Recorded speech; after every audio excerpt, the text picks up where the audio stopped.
Bienvenidos. Para quienes no han visto alguno de los videos anteriores, les habla Álvaro Ortiz Monsalve, abogado de la Universidad Nacional de Colombia y profesor universitario. También para quienes esta es su primera cita con este medio de comunicación, quiero contarles que en el video anterior, primera parte, expusimos la problemática de la interpretación en diversas facetas. De esas dos sobre las cuales va el eje de estas exposiciones. Esos ejes responden a dos situaciones reales. ¿Cómo se interpreta la ley cuando hay norma aplicable? Y la segunda, que vamos a trabajar en el día de hoy, ¿qué hacer y cómo se aplica la ley cuando se trata de hechos sobre los cuales no existe una legislación aplicable al caso controvertido? Señalamos también que en estos casos el legislador ha establecido en la Ley 153 de 1887, en su artículo 13, que se acude a la costumbre, y que a falta de esta, dice el artículo 8 de la misma ley, que entonces se aplicará la analogía, la doctrina constitucional y las reglas generales del derecho, que para la terminología moderna obedece a principios generales del derecho. Señalamos que la costumbre es fuente a falta de ley y que los hechos que la constituyen deben ser públicos, uniformes y reiterados, y que en la localidad en que se pretenda aplicar, ya sea a nivel propiamente local o a nivel municipal o a nivel nacional o a nivel internacional, debe existir una conciencia social sobre su obligatoriedad. Igualmente señalamos que la analogía puede ser de dos clases, la legal y de derecho, y también se precisó cuando esa analogía no podía aplicarse.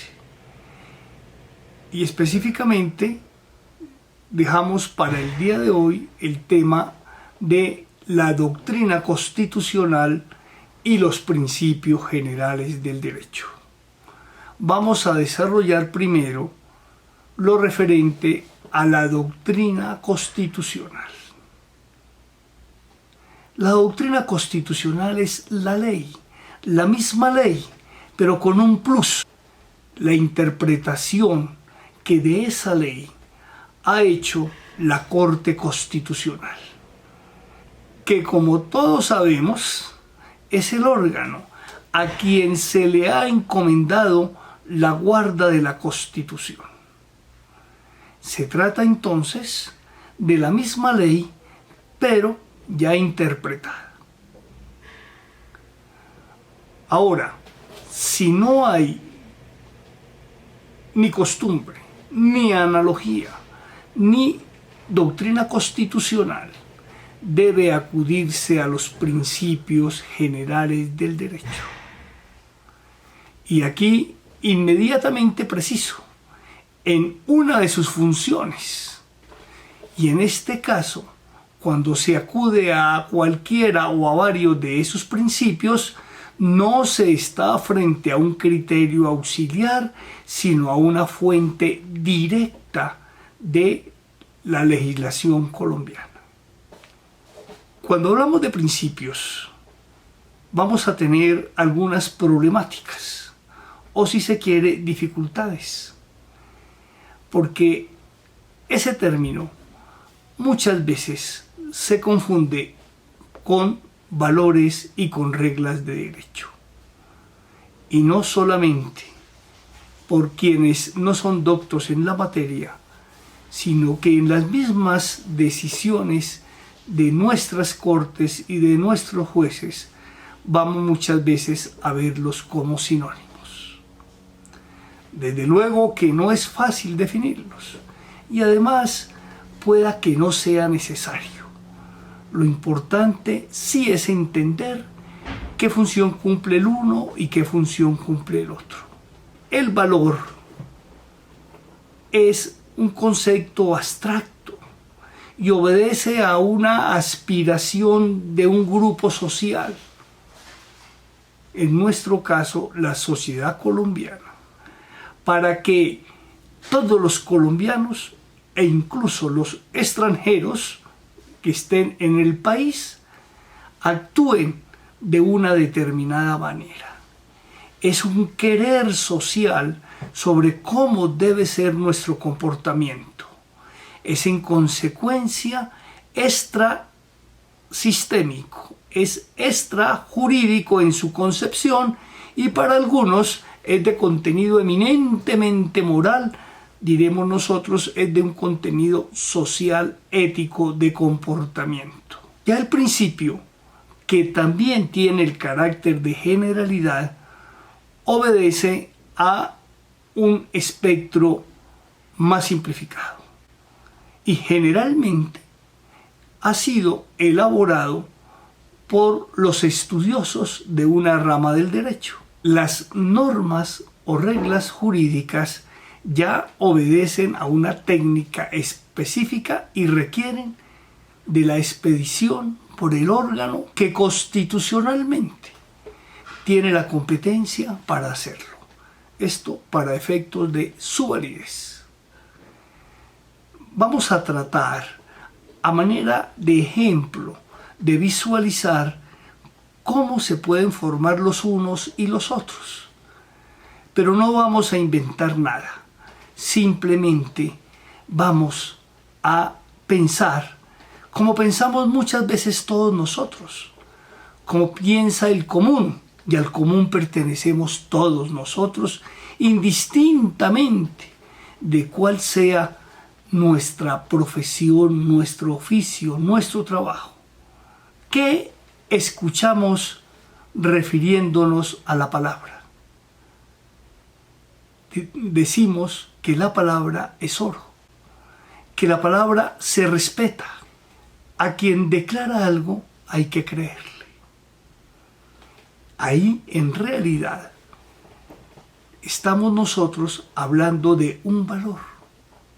Ya mirado como principio, se traduce en la buena fe. Y si lo miramos como norma jurídica, vamos a ir a nuestros ordenamientos y lo vamos a encontrar tanto en la Constitución política, como en el Código Civil, como en el Código de Comercio. Y expresamente se dice en ese Código Civil que los contratos deben celebrarse de buena fe. Otro ejemplo que nos puede ayudar a comprender la función del valor, la función del principio y la función de la regla, vamos a encontrarla en la aspiración que tenemos todos, independientemente de cuál sea el lugar que ocupemos en la sociedad y a la cual nos debemos, en no diferenciar entre los seres humanos. Ya mirado como principio, se trata de la igualdad, sí. Y si lo concretamos en una norma jurídica, pues también lo vamos a ver claramente. En la Constitución se establece la igualdad de todas las personas ante la ley y ante las decisiones de las autoridades. También se habla de la igualdad del hombre y de la mujer, y específicamente se trata de la igualdad de los esposos, hoy extendido a los compañeros permanentes, y también a la igualdad de los hijos. Y si nos vamos al Código Civil, vamos a encontrar que si bien antes esa igualdad para el hombre y la mujer no estaban concebidas, con posterioridad sí lo es. Y hay norma expresa que dice que el marido y la mujer van a dirigir la comunidad doméstica en igualdad de condiciones, y deberes y obligaciones que tienen frente a los hijos van a ejercitarse en igualdad por el hombre y por la mujer. Se superó así la desigualdad que consideraba al hombre en una categoría superior a la mujer. Por fortuna, eso nos permite a nosotros concluir entonces que los valores no deben considerarse como permanentes, que esos valores obedecen a un tiempo determinado, a una sociedad determinada y a una ideología determinada. Y en consecuencia, esos valores que van a determinar algunos principios también van a tener una regulación cuando se trate de norma positiva. Otra problemática que presentan los valores, los principios y las reglas la vamos a encontrar en que, si bien antes no se hablaba de los valores y cuando se trataba de los principios no se consagraban expresamente por el legislador, hoy en día, tanto en la Constitución como en los códigos, como en las nuevas leyes que se expiden, siempre se hace una lista de principios. Y eso podría llevarnos a pensar que se trata de principios distintos. E incluso se escucha principio de orden constitucional, principio de orden legal, principio de orden procesal, etc. En realidad, los principios son los mismos. Lo que acontece es que su especificidad depende de la relación jurídica a la que se puedan aplicar. Y en ese sentido es muy válida una clasificación que hizo el profesor Miguel Betancourt Rey, ya fallecido, en la que advertía que debíamos tratarlo de una manera unívoca, no equívoca. Y clasificó diciendo: hay unos principios de orden político. Ejemplo, Estado social de derecho. 2. El derecho de participación de todos los ciudadanos. También decía, hay unos principios de orden económico. Y ahí vamos a tener la libertad de empresa, la libertad de contratación, la propiedad privada individual y también la propiedad solidaria que existe en nuestra Constitución. Y continuaba con los principios fundados en la equidad y en la igualdad. Y agregaba principios fundados también en la seguridad jurídica, sobre todo referidos a la no retroactividad de la ley y en materia de las decisiones judiciales a la cosa juzgada y desde luego al debido proceso. También consideraba que había unos principios extrasistémicos y que estos principios obedecían a la lógica. Por ejemplo, el que puede lo más, puede lo menos. A quien se le prohíbe lo menos, se le prohíbe lo más. El razonamiento a fortiori, es decir, con mayor razón. Y finalmente concluía diciendo que hay unos principios que obedecen a la técnica jurídica. Una clasificación que pretendió unir todas las demás clasificaciones que se han hecho, que son importantes y que nos pueden llevar a entenderlos y a diferenciarlos. Sin embargo, lo importante no es cómo se clasifique. Lo importante es entender cuál es la función que cumplen esos principios. Y en eso nos vamos a detener. En las concepciones clásicas que decimos los profesores devienen de los romanos, cuando en realidad trascienden a Roma, porque los preceptores de los romanos fueron los griegos y estos tomaron muchos de sus conocimientos del Medio Oriente. En esta concepción se dice que los principios le sirven al legislador para expedir la normatividad de un país. Algunos la ponen en duda. Sin embargo, sí contribuyen a que una norma, si es técnicamente expedida y con la visión de validez y de constitucionalidad, los tengan en cuenta. Aunque a veces se trata de directrices políticas que tienen otra finalidad. Porque en la Constitución vamos a encontrar la parte filosófica que algunos relacionan con los valores, la parte jurídica con la normatividad y la parte de decisiones políticas propias de un Estado democrático como el colombiano. En segundo lugar, se dice que los principios le sirven a los jueces cuando van a interpretar las normas para aplicarlas a un caso concreto, función que es cierta.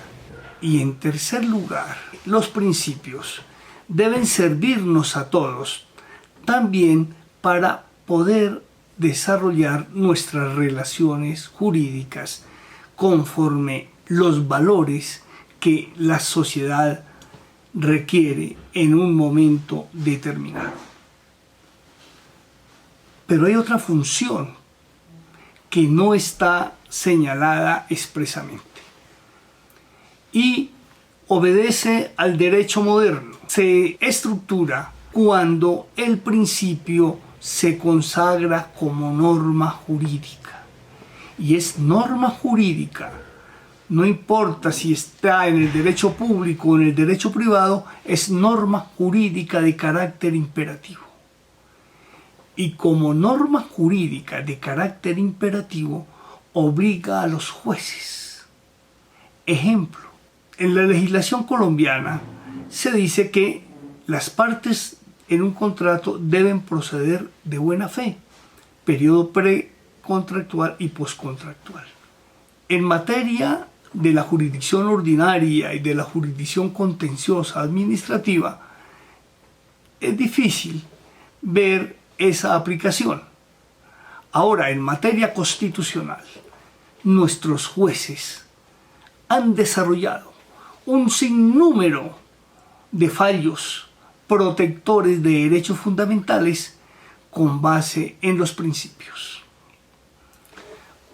La función que la Constitución le señala a los principios es la de carácter auxiliar y como tal la tiene. Pero la que estamos nosotros analizando es la función de fuente directa del ordenamiento jurídico cuando no haya ley exactamente aplicable y cuando no haya, será necesario repetir, cuando no haya costumbre, cuando no haya analogía y cuando tampoco tenga lugar la doctrina constitucional. Y aquí vamos a repetir un tema que se mencionó con anterioridad y es el referido al imperio de la ley en la forma como se consagra en la Constitución colombiana, Constitución Política de 1991. Si se lee ese artículo, vamos a encontrar que dice que los jueces en sus decisiones judiciales están sometidos al imperio de la ley. Esta norma ha sido valorada tanto por la Corte Constitucional como por los doctrinantes y han encontrado que no está técnicamente redactada por varias causas, de las cuales simplemente menciono. El imperio de la ley no es solo para los jueces. El imperio de la ley obliga a todos los colombianos y extranjeros residentes o transeúntes en el país.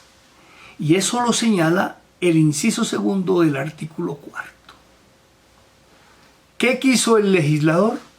Reiterar para los jueces en esa misión tan trascendental que cumplen, que son independientes, que su deber está con la sociedad colombiana, que su deber es actuar conforme a derecho, no al querer de un grupo económico dominante, ni de un partido político que esté en ese momento detentando en el poder. A eso se refiere el imperio de la ley al que están sometidos los jueces, su independencia, su función conforme el sistema jurídico. La segunda crítica que se le hace a ese mandato está referida a que habla de la ley, y en realidad no es a la ley, es al sistema jurídico, al ordenamiento jurídico. Y ahí pueden ver un problema de lógica, porque si fuera a la ley expedida en sentido formal, los jueces no estarían obligados, porque ese mandato es mandato constitucional y no de ley expedida formalmente por el Congreso. Y la tercera crítica es que omitió señalar que las decisiones de las altas cortes cumplen varias funciones. Una de esas es la de criterio auxiliar, pero otra es la de precedente judicial, sobre el cual también hemos tratado con anterioridad, cuando hablamos del precedente constitucional de control abstracto y de control concreto. También cuando mencionábamos la doctrina probable de la Corte Suprema de Justicia en sus decisiones de casación, y cuando mencionamos las sentencias de unificación jurisprudencial del Consejo de Estado. Reiteramos entonces que los principios no son solo criterio auxiliar, sino que son fuente formal directa cuando no exista norma legalmente aplicable y no haya forma sucedánea, como lo señala la Ley 153 de 1887. Finalmente, vamos a referirnos a algunos principios aplicables en las relaciones civiles. Estos principios toman vigencia en el derecho colombiano en el siglo pasado, con la llamada Corte de Oro, en las que, rompiendo el sistema de la exégesis, fueron aplicándolos en una concepción de Estado social de derecho, que solo 50 años después aparece consagrada en la Constitución. Esos principios que voy a mencionar y sobre los cuales espero ustedes investiguen, para estos efectos pueden ir a las múltiples sentencias de la Corte Constitucional y de la Corte Suprema de Justicia, o a un libro de derecho civil general que lo señale, o a los diversos escritos que se han hecho sobre interpretación. Ya para efecto de los temas que estamos desarrollando, deseo reiterarles que hemos tomado como libro guía orientador el tomo primero, Derecho Civil, Parte General y Personas, 19ª edición, escrito inicialmente por el profesor Valencia Sea y que hemos venido actualizando de manera permanente. Esta última edición está actualizada a 2020, mes de febrero de este año. Esos principios que esa corte desarrolló para estar referidos, en primer lugar, al llamado abuso de los derechos. También están referidos al principio del enriquecimiento sin causa, al principio del fraude a la ley, al principio nemo auditur propiam turpitudinem allegans. A nadie le es permitido alegar su propia inmoralidad ante la justicia. Nadie puede aducir su propio dolo o su propia culpa para justificar su conducta y pedir la protección del derecho. También se desarrolló el principio de la buena fe simple y buena fe cualificada. La creencia de actuar conforme a derecho y la creencia consistente en que los demás actúan conforme a derecho. Buena fe simple. Buena fe cualificada, el error común creador de derechos. Cuando la apariencia toma forma de realidad y en lugar de ser vicio de la voluntad como lo es el error de hecho, aquí ese error se convierte en fuente del derecho. Estos principios fueron desarrollados por la Corte y paulatinamente han venido siendo consagrados en los códigos y leyes expedidas con posterioridad y aplicados por nuestros jueces. Desde luego que hay otros, muchos más. Pero, dada la finalidad de esta conversación, que no es enseñar derecho, sino facilitarles la comprensión de los aspectos fundamentales del derecho, los invito a que los estudien, porque quien aprende derecho es el estudioso. Muchas gracias.